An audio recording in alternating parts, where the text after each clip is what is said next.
আমি তখন ডিপার্টমেন্টে টুপি পরতাম, মানে এটা আবারও বলি, এই টুপি পরলে সওয়াব হবে না পরলে পাপ হবে এই চিন্তা থেকে না। কারণ আমি ভার্সিটির ফার্স্ট ইয়ারে যখন যাই, আমার দ্বিতীয় ক্লাসে আমার এক ডিপার্টমেন্টের টিচার, উনি ফার্স্ট বেঞ্চ থেকে একদম পিছনের বেঞ্চে আমাকে পাঠিয়ে দিয়েছিলেন। আমি পলিটিক্যাল সায়েন্সের ছিলাম এবং তিনি বলেছিলেন যে এটা মাদ্রাসা না ইউনিভার্সিটি, অনেক বিরাট ক্যাচাল। তো আমার বন্ধুরা আমাকে বলেছিল তুমি ড্রেসটা চেঞ্জ করো অন্তত। তো ওদিন থেকে আমার মনে হয়েছিল যে বাংলাদেশের মতো জায়গায়ও আমার এতটুকুন আইডেন্টিটি ক্রাইসিসের মধ্য দিয়ে যেতে হবে, এইটা আমি যাব না। এইটা না যে এইটা ছেড়ে দিলে আমার যারা প্যান্ট শার্ট পরে তাদের পাপ হয়, সেটা না, কিন্তু আমি ভীষণ স্ট্রিক্ট ছিলাম যে আমি এভাবেই থাকবো, তাতে কপালে যা আছে। তো ব্যাপার যেটা হলো, যখন শাহবাগ চলে তখন আমার ডিপার্টমেন্টের চেয়ারম্যান ম্যাম, নাম বললে অনেকেই চিনবেন, উনি বাংলাদেশের একজন প্রথিতযশা বুদ্ধিজীবীর ওয়াইফ, দুজনেই বুদ্ধিজীবী। তো পুরো ক্লাসে 280 জন, তখন আমরা সেকশন ভাগ হয় নাই, আমার মাথায় টুপি আর 3-4 জন। তো ক্লাসে পড়া জানানোর জন্য আমাকে ম্যাম জিজ্ঞেস করলো, এই হেফাজত দ্বারা, মানে আমাকে করে বলল।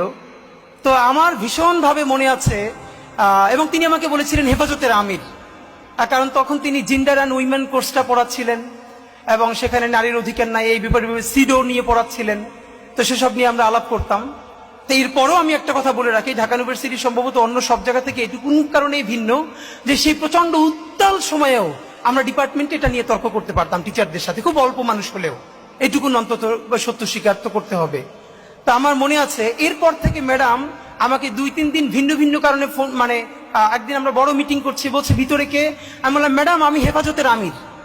এরপর ম্যাডাম যতদিন আমাকে জিজ্ঞেস করেছেন আমি আমাকে পরিচয় দিয়েছি আমি হেফাজত। এর মানে আমি ভাবলাম যে তখন তো আমরা এত ম্যাচিউর না, বা এখনো আমরা তো ম্যাচিউর না, কিন্তু ঠিক আমাকে যেটা দিয়ে আমার আইডেন্টিটি নষ্ট করে ফেলতে চায় মানুষ, সেটাকে যদি আমি দৃঢ়ভাবে ধরে রাখার মতো সাহস করি, আল্লাহ সহজ করেন। যখন আমাদেরকে হেফাজত বলে গালি দেওয়া হয়েছে, আবারও আমি বলি, হেফাজতের 13 দফা নিয়ে আমার নিজের অনেক প্রশ্ন আছে, আমার অনেক আপত্তি আছে। এই সমস্ত আপত্তি একপাশে রেখেই আমি বলেছিলাম, প্রকাশ্য দিবালোকে শিশু থেকে শুরু করে বৃদ্ধ মানুষকে ঢাকায় ডেকে চতুর্দিক বন্ধ করে ঘন্টার মধ্যে 1.5 লক্ষ বুলেট ছুড়ে গণহত্যা করা যাবে না, এবং এটা গণহত্যা।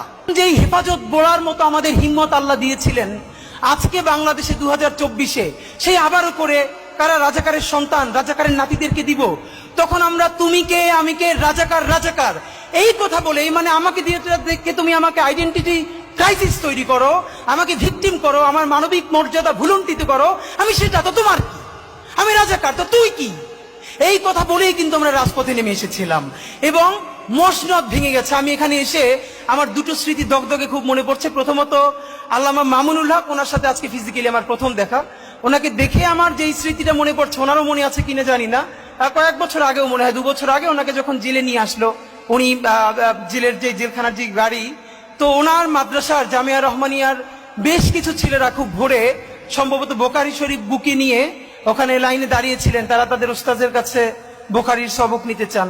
তো উনি সেই জেলের গাড়ির মধ্য থেকে বলছেন, এই পড়া ছাড়বা না, এইভাবে পড়বা।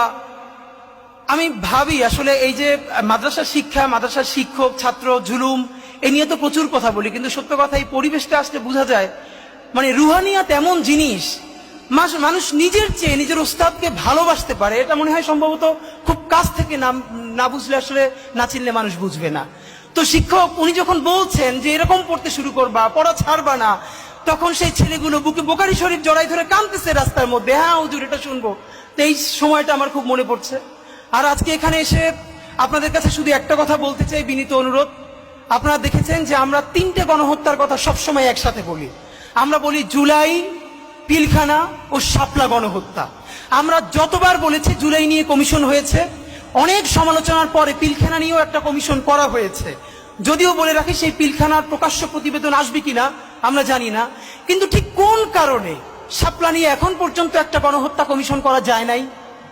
তাহলে এই শাপলার রক্ত কি রক্ত বলে মনে হয় না?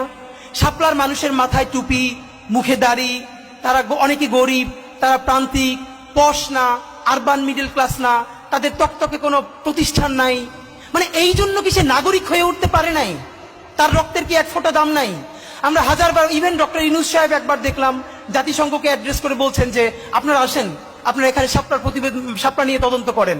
এরপরে আর কেউ কথা বলছে না। আপনাদের কাছে আমার শুধু একটা দাবি, অনেকে বলেছে যে আমরা যে ইনসাফের রাষ্ট্র বলি, ইনসাফের সমাজ যে কায়েম হচ্ছে এটা বুঝবো কিভাবে? এটার আমি প্রথম বলেছি, যেদিন শাহবাগ, সমস্ত শাহবাগ দাঁড়িয়ে প্রকাশ্য ক্ষমা চেয়ে শাপলার বিচারের জন্য রাস্তায় নামবে, সেই দিন বাংলাদেশে যে ইনসাফ কায়েমের প্রারম্ভ হয়েছে সেটা আমরা বুঝতে পারবো। এইখানে যাদেরকে আমরা দেখছি এরা তো শাপলার ভিকটিম। তো শাপলার বিচার কি শুধু শাপলার ভিকটিমরা চাইবে? শাপলার বিচার কি শুধু যার বাবা শহীদ হয়ে গেছে সে চাইবে? শাপলার ভিকটিম কি শুধু মাদ্রাসার ছেলেগুলোরই চাইবে? তাহলে বাকি যারা যারা বাংলাদেশের নাগরিক তাদের কি শাপলার বিচার লাগবে না?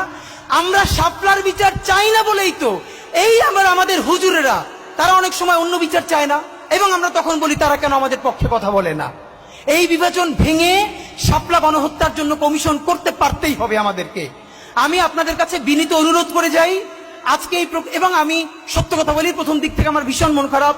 আমি কওমি অঙ্গনের সাথে অনেকের কাছে বলেছি, বিচারও দিয়েছি দাবি নিয়ে, অধিকার নিয়ে, যে প্রায় জুলাই 10 মাস হয়ে গেল এখন পর্যন্ত ইভেন হেফাজত থেকে শাপলা নিয়ে বড় কোনো প্রোগ্রাম নাই কেন?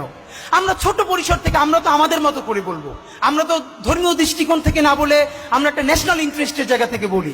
হেফাজতকে আমরা ধর্মীয় গোষ্ঠী মনে না করে আমরা তাদেরকে নাগরিক কাউন্ট করে বলবার চেষ্টা করি, কিন্তু তাকে তো অনেক ফোর্স থেকে অনেক জায়গায় বলতে হবে। তো অত্যন্ত ধন্যবাদ যে অন্তত শাপলা স্মৃতি সংসদ অফিসিয়ালি করা হলো, এইটা শুরু হলো। গণহত্যার বিচার শুরু না করা পর্যন্ত শাপলা স্মৃতি সংসদ বন্ধ করা যাবে না, এটা আপনাদের প্রতি আমাদের বিনীত অনুরোধ। নাম্বার 2, এইখানে যত আলেম ওলামা আছেন, এই আলেম ওলামারা তো থাকবেই, কিন্তু শাপলার বিচারের জন্য আমরা বাংলাদেশের ইউনিভার্সিটির ইভেন আমার টি শার্ট পরা বোনদেরকে পর্যন্ত রাস্তায় দেখতে চাই। কারণ শাপলার বিচার যদি না হয় তাহলে পিলখানার বিচারও কিন্তু হবে না, এটা আপনাদেরকে বলি।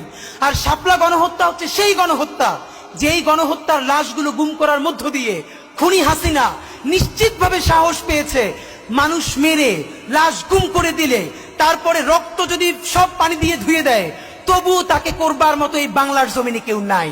এই সাহসে শাপলা থেকে জুগিয়েছিল আল্লাহর অসীম কৃপা। আপনি ভাবেন 1 যুগ হয় নাই, যে বলেছিল রং মেখে শুয়েছিল।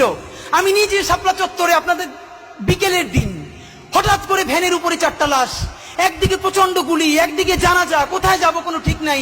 এই গল্প অনেক জায়গায় বলেছি। তো আমরা আপনাদের কাছে বিনীত অনুরোধ, বিশেষ করে আল্লামা মামুনুল হক, আপনার কাছে আমরা বলতে চাই আমাদের ছোট জায়গা থেকে আমরাও আপনাদের সাথে থাকতে চাই।